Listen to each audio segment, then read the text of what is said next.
Welcome in. Looks like we're live. This is the new way to try this. This is Soccer Down Here Matchday Special from an undisclosed location, parts unknown. Jason Longshore, Mike Conti here with you. There is a little bit of extra noise around. Hopefully you guys can hear us. Tweet at us at Soccer Down Here, Mike Conti 929, Longshoe on Twitter. Let us know what you're thinking as we get ready for preseason this afternoon. Atlanta United and Xolos, Club Tijuana. It's going to be an interesting match for both teams.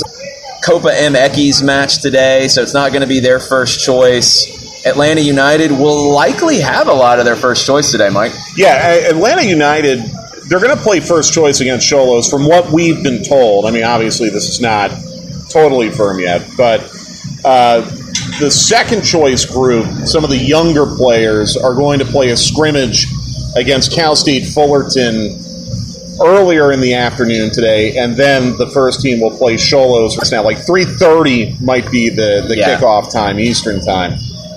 So, look, I think a lot of us got excited on Saturday when Atlanta United won 7-1, and some people have not taken the grain of salt that was a mixed lineup against Seattle.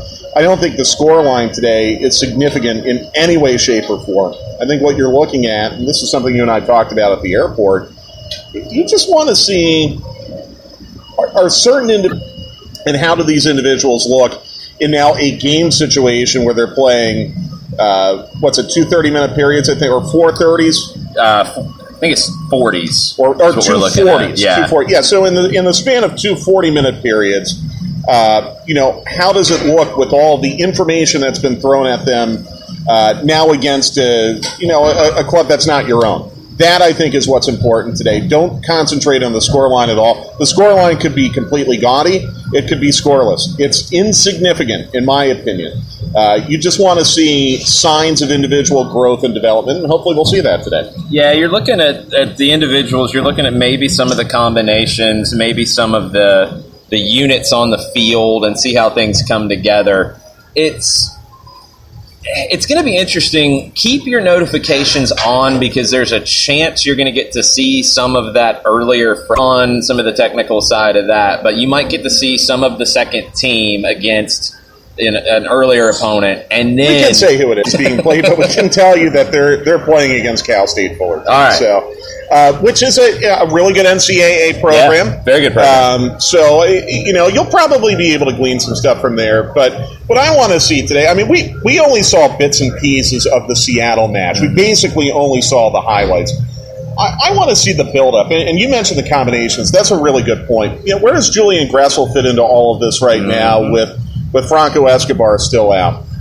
If it was truly three in the back, as we think it might have been against Seattle based on the lineup they listed, well, how's that going to look with Parkhurst and LGP? And, how does Anderson Asadu interplay with them? And then up front, how does it look with Pitti and Tito and Joseph?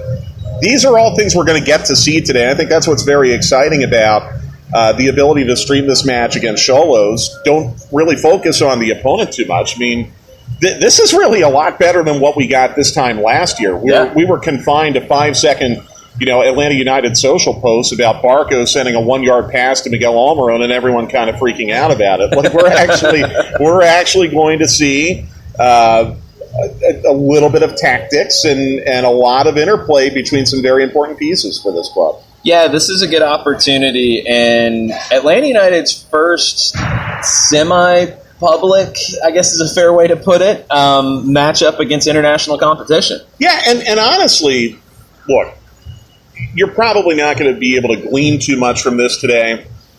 I do like the fact you're playing a Liga MX side because it does at least light the match a little bit for CONCACAF. Yep.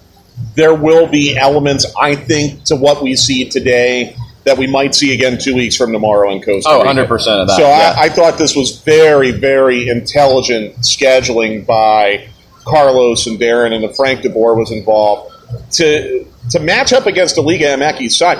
Atlanta United's never played a Liga MX side before. Right. This is the first time ever. So I think this will be a good opportunity to just kind of get in that CONCACAF mindset a little bit before you play LAFC and LA Galaxy in closed-door matches.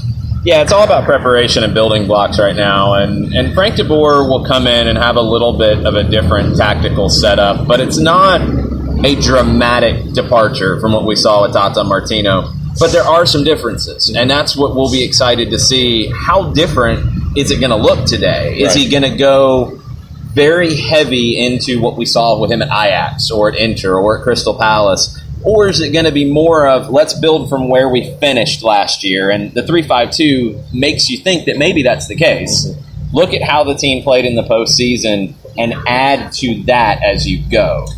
Yeah, I mean, I think, tell me if you agree, I think there's been an assumption that with Frank de Boer, they're going to be in 4-3-3 this year. Well, I think he that's said been an that's assumption. what he prefers. Right. But he also said that he's not going to break it down to something different if it's not the right personnel to do it. Right. And that's what you're trying to figure out right now is, do you have a personnel group that lets you play the 4-3-3 that he likes to see? Yeah. And I think would work really well with this team in this league. You might not be ready for it yet. Right. You might not use that against every opponent. I think a lot of people look at the Dutch system and the Ajax system as very rigid. And there are things about it that are rigid. The formation is not really one of them. Mm-hmm. You've seen between, the Goose Hiddink days and the Johan Cruyff days, differences between 4-3-3 and 3-4-3. And 3-4-3 to 3-5-2 is not that big of a difference either. Right. 3-4-3 can look like a 3-6-1. We get really hung up on formations, and they're not necessarily the best way to describe how a team plays. No, but I think one thing that we'll get a good hint on today is if we see certain players getting another start today, mm-hmm. I think the team sheet is going to be one of the more fascinating elements of everything today. I'm not saying don't watch the match. I mean, please watch. Please watch. I mean, we've flown a great distance to bring it to you. But I think put it to you this way: if Anderson Asiedu is in the starting 11 for the second straight preseason match, I take that as a very significant hint mm-hmm. that. I mean, he's certainly going to get a pro contract. He's not under contract currently, right. And that he's going to be in the plan for the first team. If they start Mikey Ambrose for a second straight match, I think there is a hint to be found there. How does Andrew Carlton fit into all of this? He came in as a very late sub on Saturday. Do they give him more playing time today? I feel that if you see the substitution patterns mimic what happened Saturday against Seattle Sounders, that tells me that Frank de Boer's got a pretty good idea of what he wants to do selection-wise going into Herediano. If we see a little more of a mix-up from what we had on Saturday, then we can completely assume that what happened on Saturday is not going to be the lineup and that they're still testing pieces out. But I think that's going to be a big hint, with Asiedu in particular, because I think that was the one inclusion in the 11 on Saturday that surprised a lot of people. Right. If he's there again today, I take that as a very significant sign. Yeah, I think some people might have been surprised by Miles Robinson being in there as well, and George Bello. Bello, in my opinion, the left wing back role is George Bello's to lose going into the season. And not from anything bad that he might do. It's just his age, his experience level. Somebody could beat him out, but I think he is penciled in as the guy. And I think that's why you saw the deal for Greg Garza early in the offseason. Miles Robinson, we've watched his development. Remember the mass hysteria when he was in the starting lineup in the postseason against NYCFC, and there was no reason for it because his performance was solid. His performances with ATL UTD2 late last season, where he was in a variety of roles. He was playing in this type of role. It looks like he played on Saturday against Seattle, where it was a right center back with Michael Parkhurst organizing the back line. We also saw him in USL play as the organizer, which shows a lot of that development, because it's one thing to be as athletically gifted and as technical as Miles Robinson is. It's another to have that soccer IQ to go along with it. And in any system that Frank de Boer is going to want to play, he's obviously going to be looking at the back line very closely. That's what he played. He's going to have high expectations for his center backs. And you have to not just be able to play, but be able to think. And for Robinson to get that opportunity, I think says a lot about how Frank de Boer sees him. And I want to see if he's back in there today. I agree. Now, one other element to this is that Florentin Pogba had not yet signed on Saturday, and he's going to be in the center back mix. Now, I am led to believe that he is not going to play today, at least not yet. Right. But he's in the mix now, too. So that's the other kind of tricky part about preseason and early preseason, which Atlanta United is in right now. The squad might not be fully in its final form yet. No. And you have that other game today too. It's like a one big game with two opponents, but you're going to have some guys who might get an extended run out there against Cal State Fullerton and not feature in the Xolos game, although in a competitive match, they might be on the bench and play 15, 20 minutes. They might play 80 against Cal State Fullerton today and not play against Xolos. Well, let's go back to this Bello discussion because Joshua Eisenberg on Twitter brings up this. Do you still think it's Bello's position to lose now that Pogba is in the club? Pogba's not a left back. I don't know where that's coming from. He's always played as a center back, and I don't think he gives you as much of the back and forth that Bello gives you. Pogba, let's also not freak out about the last name here on Florentin Pogba. This is a player who has been out of contract since May. He didn't get picked up going into this current European season. His club in Turkey was relegated. He played not as an absolute everyday starter at Saint-Etienne in Ligue 1. So this is a good piece, but this is not Paul Pogba coming in. Right. This is a player who's going to have to earn his way, and he's going to have to beat out, I think, Miles Robinson for that playing time. I don't know if he beats out a Leandro Gonzalez-Pierre or a Michael Parkhurst. No. I'm not expecting unless that at all. there's injury or something really. And I'm not expecting him to move outside to play in place of Bello because there's also Mikey Ambrose there as well. Right.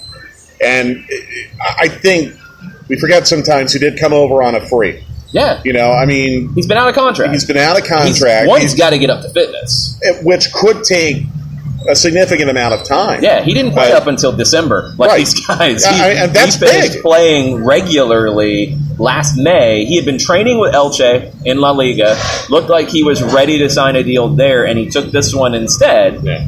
Makes you think that, he was probably told, hey, you're going to have a chance to play. You're going to have a chance to earn time. You still have to earn that time. Now, one other thing I'm going to be really curious to see, and I hope that we get to show as much of the second group against Cal State Fullerton as possible, because I thought Kendall Edwards' inclusion with the first team on Saturday was very, very, first of all, surprising to me, and very, very significant. Here's someone who's about to turn 18 in 2 weeks. He's been an academy player, got a little bit of time with the twos last year. Would have gotten more, but he had an injury. Right. But does it feel like Frank de Boer is starting to assemble a group? And I have to be careful how I say this. I'm not trying to say he's trying to put an imprint on the roster. But don't you think it's interesting? You bring in Breck Shea, tall guy. You bring in Florentin Pogba. He's got some size. Kendall Edwards has some size. They are clearly intrigued by an element of Kendall Edwards' biography. Are we going to see him with the first group against Xolos again today? And if we don't, is he going to stand out with that second group against an NCAA team? Yeah, that's going to be interesting. Edwards is a guy to me that is kind of rare in academy play in that he's got the size and strength that we see a lot in U.S. youth programs, but he has a technical ability as well to go along with it that we normally don't see from center backs. He's got a really perfect package here. I think he could be a guy who plays professionally this year. I don't think he's going to play a lot with the first team, barring a lot of injuries. But if he signed to a pro deal and played 20 to 25 matches with Atlanta United too, wouldn't shock me a bit. Right. By the way, Josh Eisenberg says that Pogba said on his Facebook Live yesterday that he considers himself to be a center back and a left back. Yeah.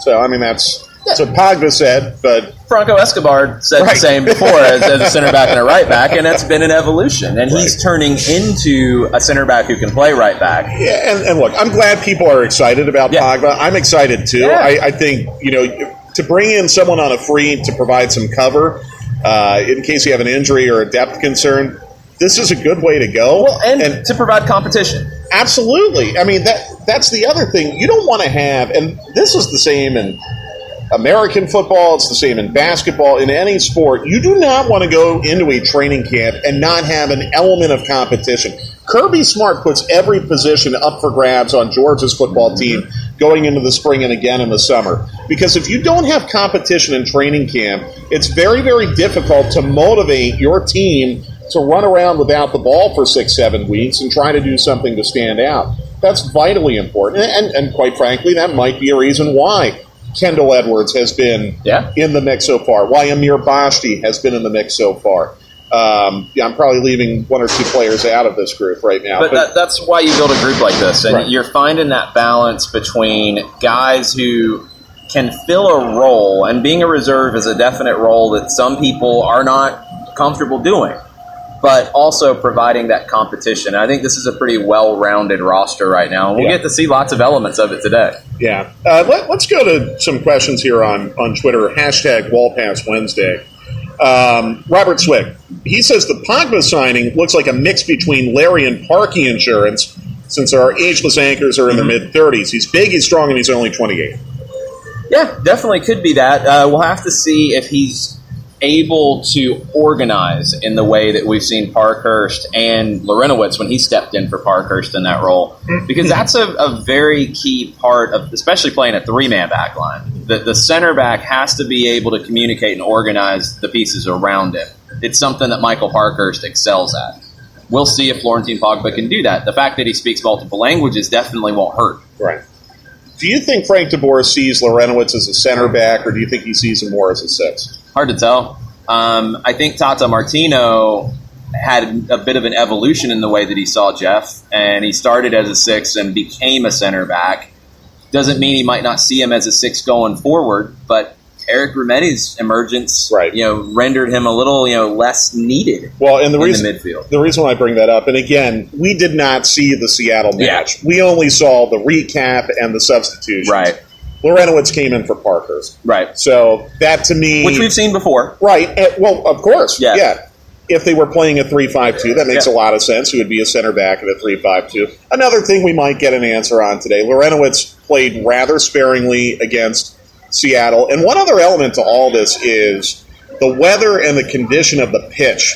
Yeah. In today's location of the game, in fact, I'll just say it. Atlanta United was going to wear peach kits, and the equipment manager said, no, these kits are going to get ruined on this pitch because it is very, very slick. It's very, very waterlogged. They've had rain in Southern California all week. So there is also the degree of caution that you have to go with here, especially for an older player like a Jeff Lorenowitz or a Michael Parkhurst. You don't want them doing anything crazy on an off track, similar to what we saw in Nashville last February, where you don't want anyone running out there and doing something that could put themselves in danger of missing the Herediano match, which is now 2 weeks away. So that might manifest a little bit in what the roster looks like today and how the subs go. It's crazy to think about that. 2 weeks away from a competitive match with Herediano. You do have to think about that. This is not the same, preseason that you're seeing other MLS teams go through. It's not the same that you're seeing the Xolos opponent today. Right. It's not what they're going through. You have to focus on 2 weeks away and get ready for that. My guess would be the LAFC match coming up on Saturday at Bank of California Stadium. It is closed door. It will be open to the media. That's going to be the final, and maybe even a full 90. But that's going to be the final run out for your first group in this exhibition, friendly, preseason, whatever you want to call it, slate. When you're playing Galaxy next Wednesday, I think that's a second choice group. Maybe with one or two exceptions, because at that point, you're a week away from playing Herediano. You're going to come back to Atlanta to finish your training. So this is all going to get buttoned up pretty soon. I think in a similar way to what we saw at the Carolina Challenge Cup, where, who was it, Columbus and Minnesota, you were pretty much first choice in those two matches. And then, against Charleston, I think Andrew Carlton was the starting 10. Yeah, that's a good point. You were very, very second choice at that point because you had that Houston match 7 days after that. All right, we're going to take this over to Twitter because we're out of juice. We're learning that the Spreaker program to go live drains a battery really hold on. fast. Is the power here? I'm not seeing it. Well, you don't have an Apple phone. Yeah. Yeah, sorry, everyone. Okay, if you guys keep your notifications on. We might try to hop back on in just a second. But we are running low on power, so we're going to log off for now. If you have any questions, tweet them at us at Soccer Down Here, Wall Pass Wednesday. We'll get to those as we go. Thanks, everybody, for jumping on. Hopefully we'll be back shortly. If not, watch the game, atlutd.com/live.